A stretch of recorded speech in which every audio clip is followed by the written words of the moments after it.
Good morning, students. Welcome back to G3 online classes. In this video, we will discuss the silent feature of DNA. In previous video, we have identified the structure of DNA, kinds of nucleotides, and in this video, we will discuss about the features of DNA. अब ये तो it is made of 2 polypeptide chain. जो DNA हो किसका बना होता है भाई? पॉलीपेप्टाइड चेन का बना होता है. वेयर द बैकबोन, जो बैकबोन होता है उसके अंदर क्या होता है भाई? शुगर फॉस्फेट होता है.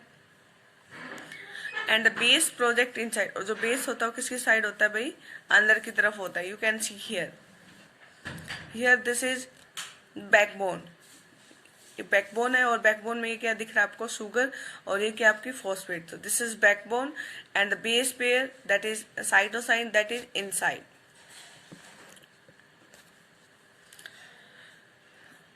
Next, the two chains have anti parallel. दोनों की दोनों चेन कैसी होंगी? एंटी पैरेलल होंगे एक दूसरे के. अगर एक क्या है भाई 5 प्राइम टू 3 प्राइम है तो दूसरी क्या होगी? 3 prime to 5 prime. For example, now you can see that this is a chain. तो this is 3' and ये क्या है भाई? 5' end. तो यहाँ पे क्या रहेगा दूसरी चेन का? 3' end और यहाँ पे क्या आएगा उसका? 5' end. The bases into 2 strands are paired through hydrogen bond. We have discussed this also कि ये जो बेस पेयर होंगे ये क्या होंगे भाई? हाइड्रोजन बॉन्ड से क्या होंगे? एक दूसरे के साथ पेयर होंगे. Adenine form 2 hydrogen bond. जो एडेनिन है वो 2 हाइड्रोजन बॉन्ड बनाएगा with thymine from opposite strand and vice versa. Similarly the guanine is bonded with cytosine. जो ग्वानिन है वो किसके साथ बॉन्ड बनाएगा भाई? साइटोसाइन के साथ बॉन्ड बनाएगा. और हाइड्रोजन बॉन्ड कितने रहेंगे? 3 रहेंगे. एज ए रिजल्ट ऑलवेज, तो इससे ये रिजल्ट निकलेगा कि हमेशा जो प्यूरिन है वो किसके साथ बॉन्ड बनाएगा? पायरमिडिन के साथ. और इससे ये भी होगा कि जितने प्यूरिन्स होंगे उतने ही क्या होंगे भाई? पायरमिडिन्स होंगे. लेकिन एक स्पीशीज के लिए क्या होते हैं भाई? ये कांस्टेंट होते हैं. The 2 chains are called in right handed fashion. तो ये दोनों की दोनों चेन्स होंगे क्या होंगी? राइट हैंडेड कॉइल होंगे. और जो इसकी जो पिच होगी वो कितनी होगी भाई? 3.4 नैनोमीटर. और नैनोमीटर क्या होता है भाई? 1 billionth of a meter, that is 10 की power minus 9 meter, and there are roughly 10 base pair in each helix. तो इसमें जो हेलिक्स होगा उसकी जो लेंथ होगी वो कितनी होगी? 3.4 एंगस्ट्रॉन. और 3.4 एंगस्ट्रॉन में कितने बेस पेयर होंगे भाई? 10 base pair. Here you can see the double helical structure of a DNA. Here there are 2 chains. One chains run from 5' end to 3' end, and this is the backbone of the DNA, having phosphate and sugar, phosphate and sugar, phosphate and sugar, phosphate and sugar, and here nitrogen base is bonded with the sugar, that is called nucleoside, and total it is called a nucleotide. So this is one nucleotide, this is the second nucleotide, third and fourth, and opposite to it adenine base pair with thymine having 2 hydrogen bond, and this is called 3' end because they are complementary to each other. Now you can say that here is adenine, so here is thymine, here is guanine, here is cytosine, and having triple bond. और this is 5' end और this is 3' end. तो जब भी upcoming nucleotide attach होगा वो कहाँ पे attach होगा भाई? 3' end पे, क्योंकि यहाँ पे जो हाइड्रोक्सिलिक ग्रुप है वो क्या है? फ्री है.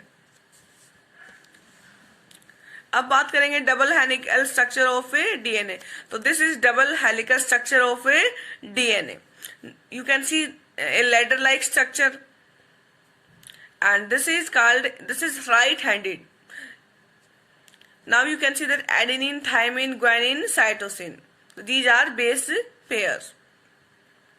और ये क्या बेटा? ये जो आपको दिख रही है लैडर लाइक स्टैक, ये क्या है? आपकी पेंटोज एंड सुगर बैकबोन. और अब बात करेंगे भाई ये डबल हेलिकल स्ट्रक्चर है. इसमें क्या होगा भाई? ये जो आपका एक क्या है? हेलिक्स है. और इस एक हेलिक्स की लेंथ कितनी बताई थी बेटा मैंने? 3.4 एंगस्ट्रॉन भी कर सकते हो या 34 नैनोमीटर. और इसमें कितने न्यूक्लियोटाइड होंगे? 10 बेस पे. तो आपसे आप ये भी बता सकते हो कि भाई जो बेस पेयर है उनके बीच में, जो दो बेस पेयर है उनके बीच में डिफरेंस कितना होगा, तो कितना होगा भाई वो 0.34 angstrom,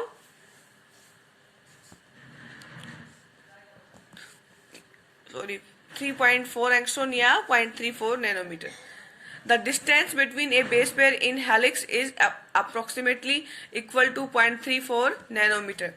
The plane of one base pair stacks over the other in double helix. This in addition to hydrogen bonds.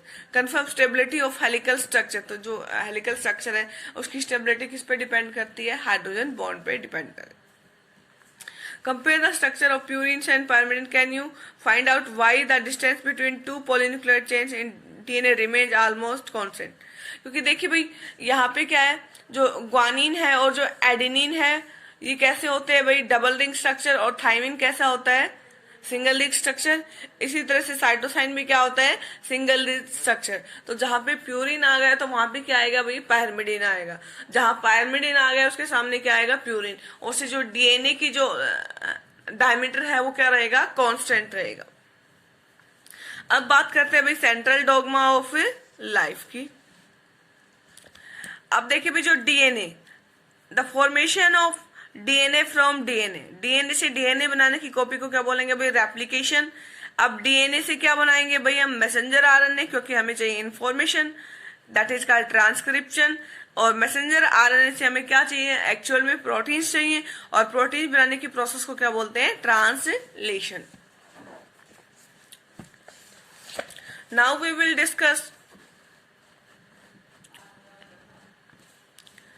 in some viruses the flow of information is in reverse direction, that is from RNA to DNA. Can you suggest a simple name to the process? Yeah, we can suggest the name. देखिए भाई DNA से RNA बनाने की process को क्या बोलते हैं, replication. तो उसको क्या बोलेंगे भाई, अगर हम आरएनए से डीएनए बना रहे हैं इसको क्या बोलेंगे, रिवर्स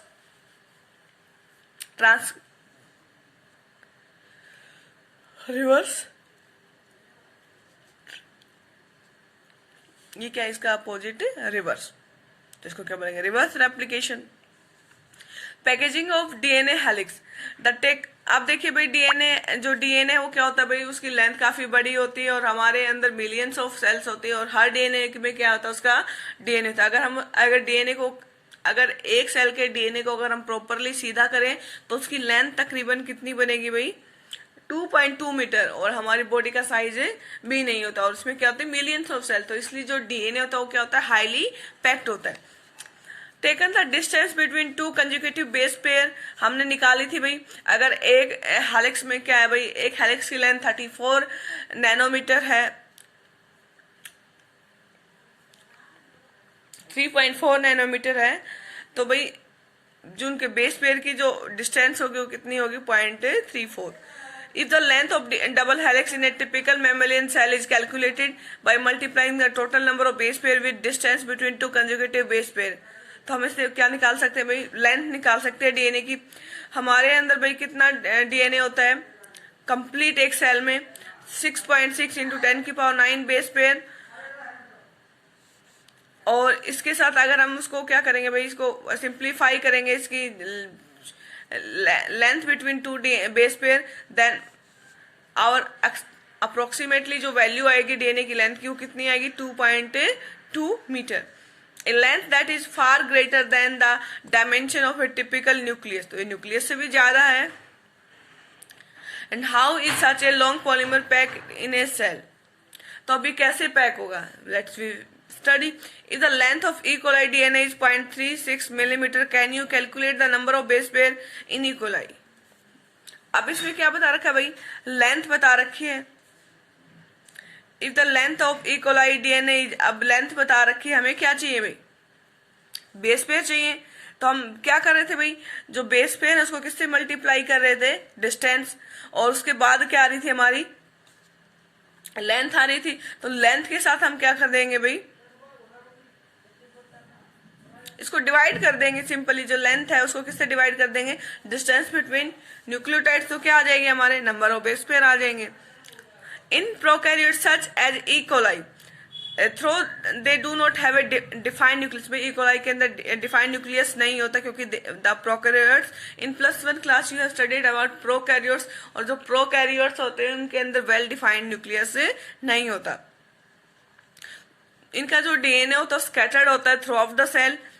अब DNA is held with some proteins that have positive charge. अब जो डीएनए होता है हेल्ड होता है प्रोटीन से भाई, उस प्रोटीन्स पे कुछ चार्ज होता है। इन ए रीजन टर्म्ड एज न्यूक्लियोइड, और जहां पे उस रीजन को क्या बोलते हैं भाई, nucleoid. The DNA in the nucleoid is organised in the large loops held by proteins. तो डीएनए किस में होता है भाई, लार्ज लूप्स के अंदर, और जो प्रोटीन्स है इनकी वजह से क्या होता है, ये असेंबल्ड होता है। अब बात करेंगे यूकैरियोट्स की भाई। In eukaryotes, this organization is much more complex. There is a set of positively charged basic proteins called histone. तो भाई जो हमारे अंदर वेल ऑर्गेनाइज्ड डीएनए होता है, और हमारे अंदर डीएनए जिस प्रोटीन्स के चारों तरफ रैप होता है उसको क्या बोलते हैं भाई, हिस्टोन प्रोटीन। हिस्टोन प्रोटीन, और इसमें बेसिक चार्ज होता है। ये बेसिक प्रोटीन है। बेसिक मतलब इनका जो पीएच है वो कितना रहेगा भाई, 7 से ऊपर। ए प्रोटीन एक्वायर, और जो बेसिक चीज होती है उन पे कैसा चार्ज होता है भाई, पॉजिटिव चार्ज होता है। A protein requires charge depending upon the abundance of amino acid residue with charge inside चेज। अब देखिए भाई, जो +1 क्लास में पढ़ चुके हैं कि जो प्रोटीन्स होते हैं किसकी बनी होती है, अमीनो एसिड की।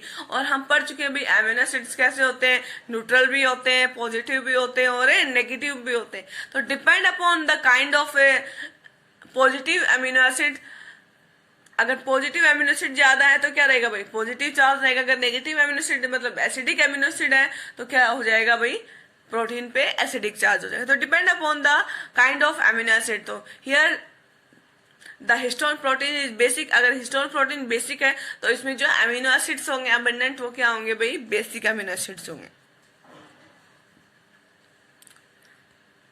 Histones are organized to form a unit of 8 molecules called histone octamer। भाई ये जो हिस्टोन प्रोटीन है इसमें भी क्या होता है भाई, 8 हिस्टोन प्रोटीन होते हैं जो ऑर्गेनाइज होते हैं, और क्या बनाती है भाई, ऑक्टामर स्ट्रक्चर बनाती है।